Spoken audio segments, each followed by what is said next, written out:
A big show to start our week today. DeAndre Hopkins has signed with the Tennessee Titans. What does that mean for Hopkins and the Titans and the AFC South? And Evan Engram, new contract with the Jacksonville Jaguars. How do coaches and executives around the league rank the NFL quarterbacks? All that on today's Peacock and Williamson.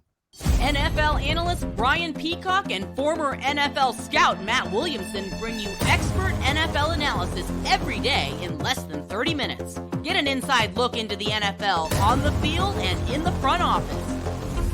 With elite breakdowns, next-level analysis, and in-depth information only for the real NFL fans.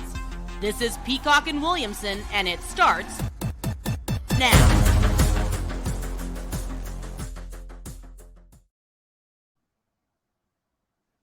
Welcome to the Peacock and Williamson NFL Show. Brian Peacock alongside Matt Williamson at BD Peacock at Williamson NFL on Twitter, on Threads. You can also say hi to us, ask a question, comment on our YouTube channel. You can find the podcast, of course, on YouTube and everywhere you get your podcasts.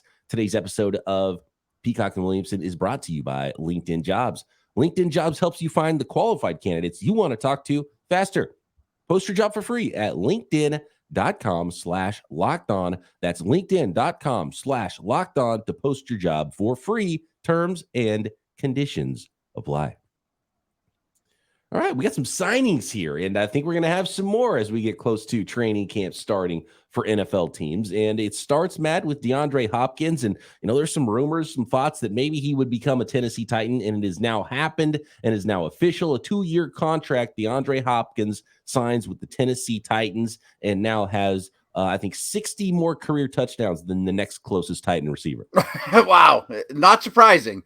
So I know they've been linked together forever, as well as the Patriots. And I kind of thought deep down, Hopkins is just using those two kind of as patsies so he could get to Buffalo or Kansas City or wherever.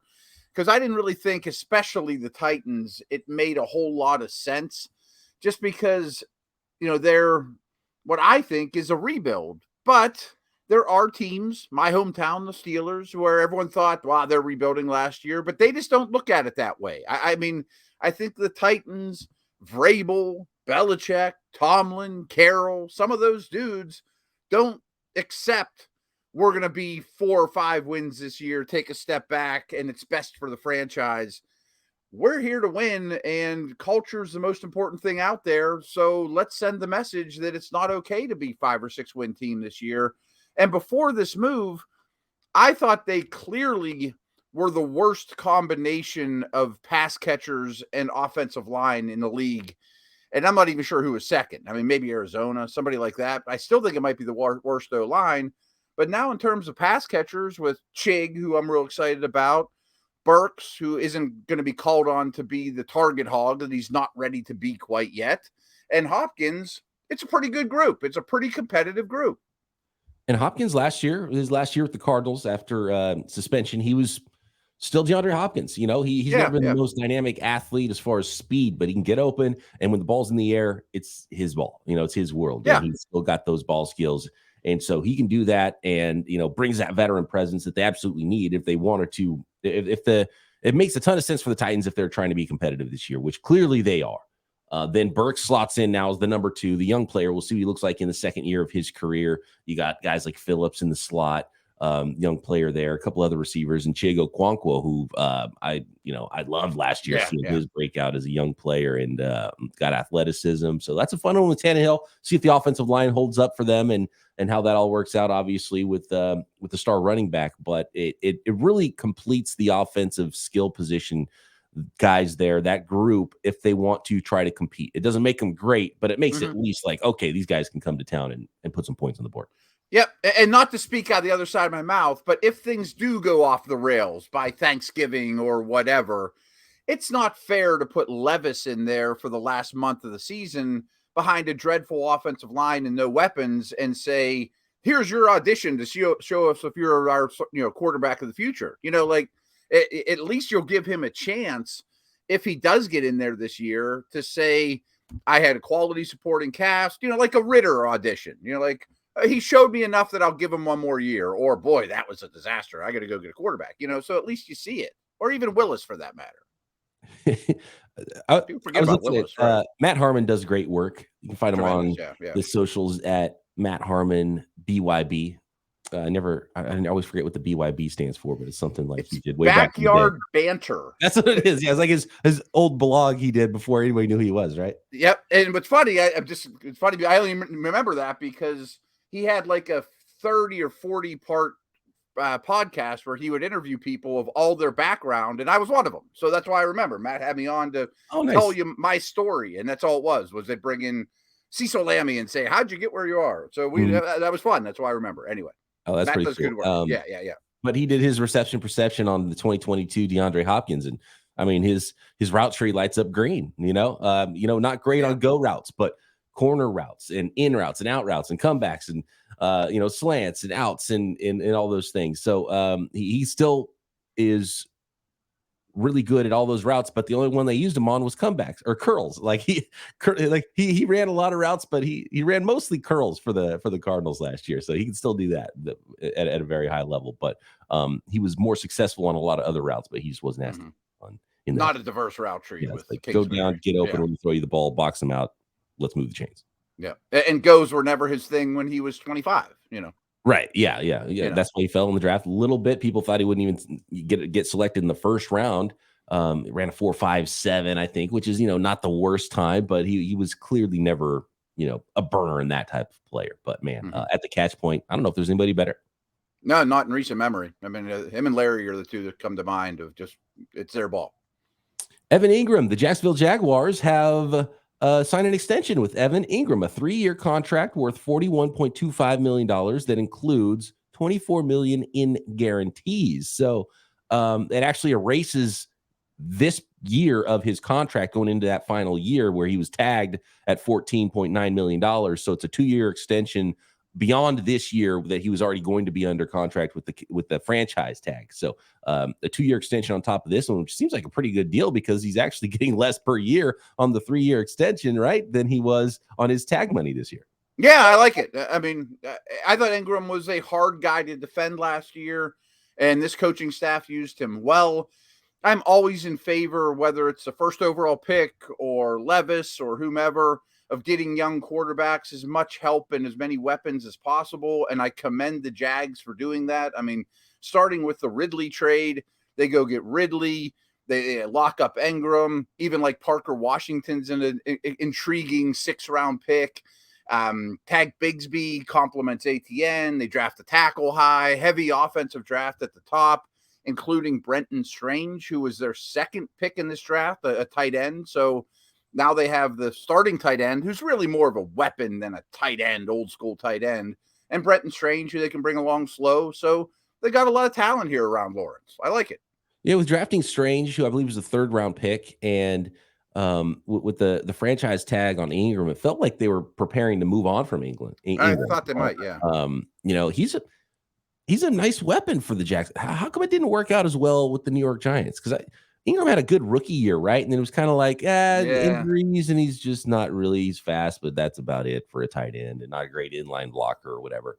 Seems like the Jacksonville Jaguars were like, oh, this is the matchup nightmare we'd love to have in our offense. Yeah, and they're getting a lot out of him, and they'll put him on the line of scrimmage and do, typical X receiver stuff with him, beating man coverage. So he really is a weapon. I think everybody was to blame for the Giants thing. He had some inconsistencies. He was a hard guy to count on.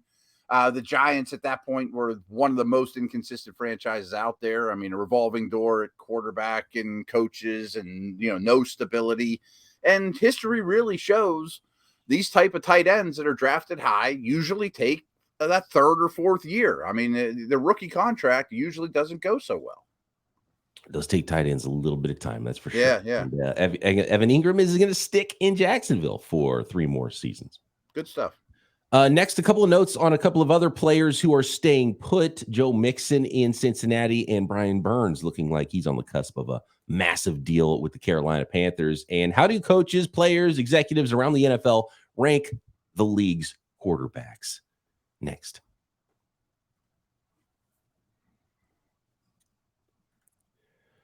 Today's episode of Peacock and Williamson is brought to you by LinkedIn Jobs. These days, every new potential hire can feel like a high-stakes wager for your small business. You have to be 100% sure that you have access to the best qualified candidates available. That's why you need to check out LinkedIn Jobs. LinkedIn Jobs helps you find the right people for your team faster and for free.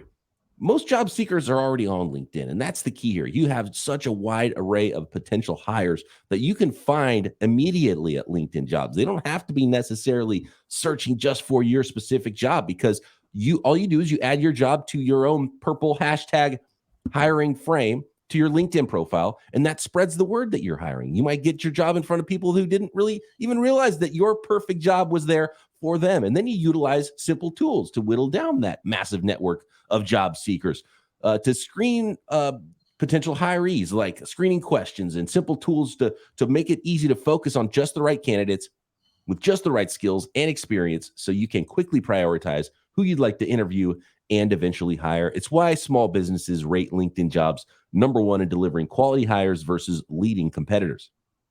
LinkedIn Jobs helps you find the qualified candidates you want to talk to faster. Post your job for free at linkedin.com/lockedonnfl. That's linkedin.com/lockedonnfl to post your job for free. Terms and conditions apply.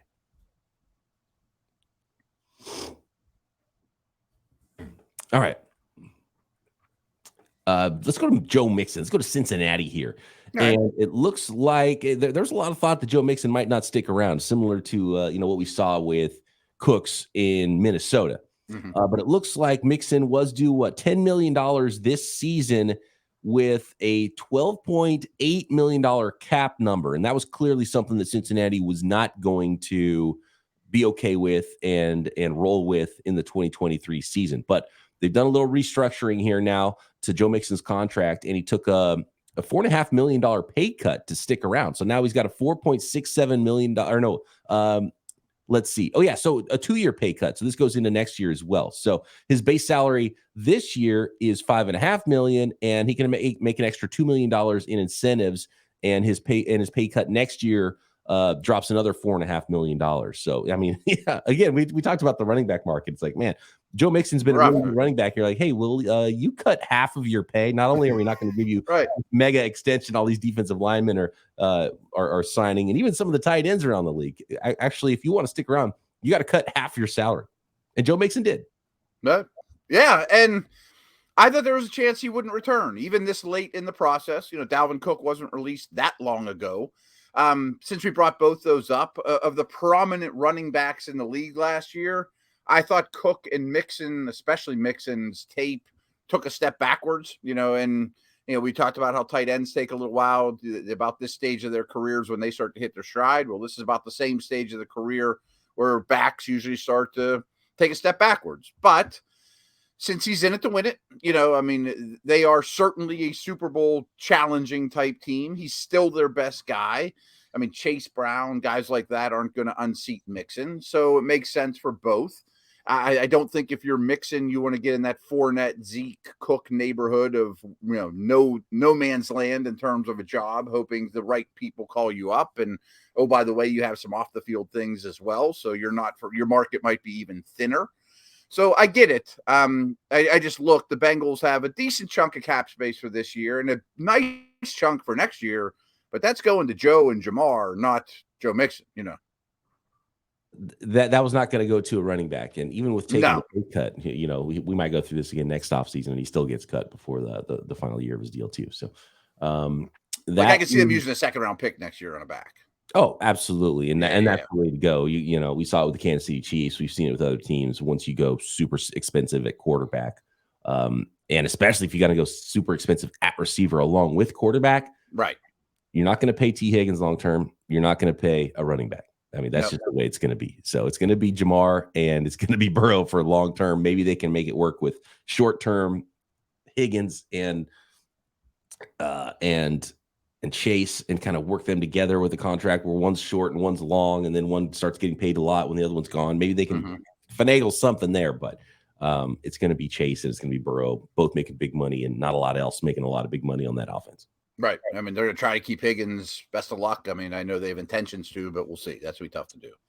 And I'm sure an episode soon, Matt, we're going to talk about more big extensions, especially on the defensive lines from that 2019 draft class. Quinnen Williams had his earlier last week, and then Nick Bosa on deck. He's probably kind of just hanging out and waiting. I have a feeling Bosa is going to be that last day right before camp starts, and it's going to be this huge deal. It's going to be $30 million plus per year, something close. He's going to get the closest and maybe be the only guy that goes over what Aaron Donald's $31.7 million per year is right now. But Brian Burns, there's been ongoing talks there, a 2019 first round pick, and he's got a big extension coming, and talks have been heating up. So would not be surprised. And I thought maybe we'd even had that news this morning. Brian Burns, I think, is going to be next on deck here. Yeah. And I think that's the right message too. That's proving to be a very aggressive owner, right? In the world of NFL owners. He's a new guy, but I mean, that he is in it to win it. I'm tired of going through Darnold and Baker and all these dudes. Go get me my quarterback, our best defensive player, who's a top 6, 7, 8 edge rusher in a league that's loaded with them, Burns. It has to be a foundational player. I mean, lock those guys up. And speaking of cap space, Carolina has tons of it next year. And you don't want to spend all that on the open market overpaying for free agents. Keep your good guys. Yeah, keep your good guys. And there was, he was part of a lot of trade talks at the deadline last year, and they held on to him, and they were asking a lot, as they should have. And now the direction that they're going, if they think they're going to be competitive in the next couple of years, you got to re-sign Brian Burns. And if, if this was pre-drafting quarterback and you need a bunch of extra picks, you trade him, which is where they were last year. They've already done the quarterback drafting now, and they've made that move. Re-sign your guy. Yep. I meant to bring this up the other day, and you mentioned the Bosa contract, and it'll get done right before camp, and Burns is knocking on the door. I know Alex Highsmith's not close to their category, and he's a Steeler. Williamson shut up about it, retired Steelers. But I love how the Steelers do this, because it happens every day, every year almost at camp. And I think it's so smart, is by the time we've been to Latrobe, which I'll check in next Thursday, and I'll be there basically for a month. By about 2 weeks in, it's hot. You've been sleeping on these crappy beds. The novelty's worn off a little bit about going to the bar every night and doing, everything. But that's when they give their guys extensions. Like the dog days of camp reward somebody, and the whole place lights up, especially the players. Like, I'll be that guy next year. Like, I think that's so smart. Boost morale, Just a little reminder, not only we're working here as a team, we're trying to win games, but hey, here's this little extra thing. Like, you could set yourself up for life as well. And your children. Yeah. I mean, they did it with TJ one year where he was kind of holding in, and then they give him a big deal, and the whole place erupts, and everybody in the cafeteria is going crazy. And it rewards the right people. It's smart. That's a good reminder too about the holding ins that can also happen. So that's why there's that deadline of camp to kind of get deals done, and it creates all of these, because some players are like, oh, that hamstring, a little tight, might not be working. I'm going to be at camp, can't find me, but might be on the side. Which is kind of funny, and to me, that's kind of like a gentleman's agreement between team and player, that we're just going to circumvent the rules that we created for the CBA. We're just going to have you hold in, so we don't have to fine you, because we're all still friends. But we all signed the CBA, and we don't want you sitting at home because I don't want to fine you. And that's kind of a good indicator if talks aren't going well with teams and they're unhappy with each other, if players are getting fined and holding out rather than holding out. Yeah. It's that's a little nasty. Deal done in that environment. Okay. Next, I want to talk here about a little bit about these coaches and executives and players around the league. This is an ESPN article, and they do this every year, right? And I love hearing from inside the league, because as media folks, we make our own lists, and we have our idea about player value, and we see it every year in the draft. You think this is how teams are going to value players in the draft, and all of a sudden there's a player who gets drafted way out of whack with what the consensus was. And you're like, wow, okay, the league loved this, or at least one team did. And so these kind of lists are cool, because you really get some good insight into how the league and the players and the coaches and the decision makers view NFL players. So we'll get to that list of quarterbacks via ESPN next. Thanks once again, everybody, for making Peacock and Williamson your first listen here on the Locked On Podcast Network. Your team every day. Make sure you are subscribed up to the new Peacock and Williamson YouTube channel, trying to grow that thing. Even if you don't watch a lot of YouTube, subscribe up, hit the notifications so you know when we go live for our mailbags on Thursdays. And, of course, you can find us everywhere you find your podcasts. Here we go. This is an article done by it's Jeremy Fowler, correct, on ESPN, Matt? Yep, he took this over from Mike Sando, who used to do it. Now Jeremy does it as well. And I'm sure we'll be checking in with Mike Sando, who's now with the Athletic. He's going to do his quarterback tiers, which is done just slightly differently, and it's always a lot of fun and a lot of insight and a lot of good quotes from people around the league too. And some of them, it's like, man, sometimes you. So two things happen with these lists. Sometimes you're like, oh man, okay, the league. This is how the league really feels about it. It's cool to see quotes, and most of it's anonymous with people talking about certain players. And then sometimes you're like, man, the league is full of dummies too, right? Like, how they that guy that low, right? Really, like, I wish I was competing against that guy. And maybe you understand why some teams aren't doing great, because some of the things they say about these players are like, what are you talking about? But it should be no shock Patrick Mahomes is number one. No, not at all. I think he's the best quarterback I've ever seen. I mean, I think that's pretty good praise. And one of the quotes here, he's accurate when uncomfortable, which is probably the hardest thing to do in the NFL. The game just slows down to the point where he's at his best in the chaos. Yeah, that's great. And I think we mentioned it. I forget when we were talking about Burrow, and Mahomes, or a while back, actually, that these guys have kind of reinvented themselves this year, where they're not just taking the deep shots against single high. They're growing up, and they're checking the ball down in a Brady-like manner. And again, I urge everyone to watch that show Quarterback that my friend Cosro does, because Mahomes is just super impressive on there. The second quarterback in the league, it's not Josh Allen, it's actually Joe Burrow. And his cool. He's definitely the Joe Cool of this generation. Unflappable, very calm and poised, one AFC exec says whether you're pressuring him, whether he's ahead or behind, he all stays at the same level.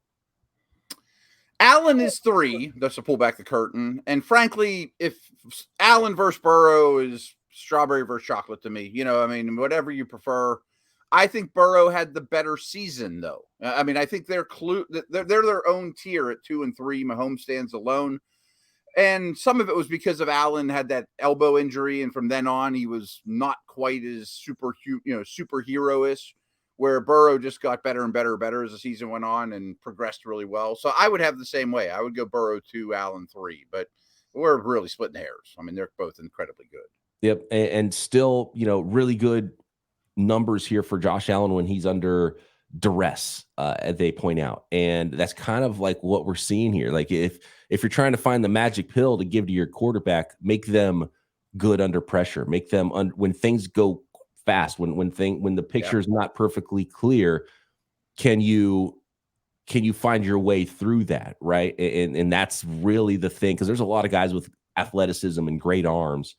How fast can you process? How much can you make sense of the chaos that is the NFL? And that is the magic pill for NFL quarterbacks. And we've seen quotes in all these first 3 guys that's their number one thing. And then it comes to number 4, Matt, which is Aaron Rodgers. And it's funny seeing Aaron Rodgers because the league still loves him. He's always really high in these, and he should be. He's a Hall of Fame quarterback. He's going to be turning 40 years old, but he's still playing at a high level and, not far removed from MVP awards. But it's funny because we're looking ahead to your quarterback fantasy rankings, which will be coming later this week. And Aaron Rodgers, not as high in that list as he is in this list for just, the guy you want running your football team for this year in the NFL. Yeah. And side note, I meant to bring this up earlier. Last year, there was a lot of consternation out there about this top 10 lists or even Sando's tiers, because it was a little clearer. There were guys like Brady. Rodgers was coming off an MVP type season. Stafford had just won the Super Bowl. And, I remember Lamar just came short on this list. He was like 11. Watson had a lot more cachet in terms of where he'd be on a list like this. It was either Watson at 10, Lamar at 11, or vice versa. Guys like Carr and Murray had a lot more pelts on the wall, more of a case to be, 12, 13. This year, there's a lot of questions about these dudes, because even back then, Burrow and Herbert and those guys were really established. And of course, Allen and Mahomes. But right now, where I'm going with this is I don't know where I'd put Rodgers, because I didn't think he was super impressive last year. His interceptions were the worst of his career, and they were on him. He got the ball out. He kind of looked somewhat disinterested. But he could win the MVP this year, and the Jets could win the Super Bowl, and they could go 15-2. You know, he could just give the whole world a finger. Yeah, right. There's like that switch, and great ones have that. And Aaron Rodgers is an all-time great player. So I would expect to see much closer to 2021 Aaron Rodgers than 2022 Aaron Rodgers. But there is that thing where it's like, maybe he is kind of done and checked out and worried about other things and you know, having a nice little farewell tour in New York. We'll see what that turns out like. But as they say, one of the execs here was quoted saying basically he's still that guy that you hate to face. Yeah, and I get that. I would be shocked if his time in New York looks like end of career Ben or Breeze or Ryan. You know, like they shouldn't be out there. Yeah, I'd be shocked if that's how it goes. 5 is Justin Herbert. 6 is Jalen Hurts. You start going around down this list, Matt. 7, Lamar Jackson. 8, Trevor Lawrence. There's so many teams in the league right now that feel awesome about. Not only they're like, okay, well, let's see what we got. They feel great. They're like, oh my God, thank God we've got our quarterback. And that's why the AFC is so tough right now, because most of them are in that conference. And if you don't, I mean, how do you compete at this point in the NFL when the other team has Rodgers or Lamar or Jalen Hurts? Like, you can still compete a little bit, but man, it just seems like the haves and have-nots, though there's been a lot of really good young quarterbacks in the league. And I think back to last offseason, Matt, when it felt like everybody felt better. All 32 teams felt better about their quarterbacks than any time in my life. And by the end of the season, it's like, oh, well, nope, half of them still suck. That's what's going to happen. And so, like, especially those, I would say 8 teams, and there's a few more that might, you know, Dak and some of them you might include on there. I mean, there's a lot of really good quarterbacks in the league, and you're going to be facing those teams, especially when you get into the playoffs. Can you beat those teams that feel that much better than you about quarterback? Yeah, and again, it does change quickly. You know, back to Rodgers just for a second. He was number 1 on this list, not like second behind Mahomes. He was number 1 just a year ago. And now I don't know if I'd have him in my top 5. Hurts was unranked, didn't even get his name mentioned a year ago.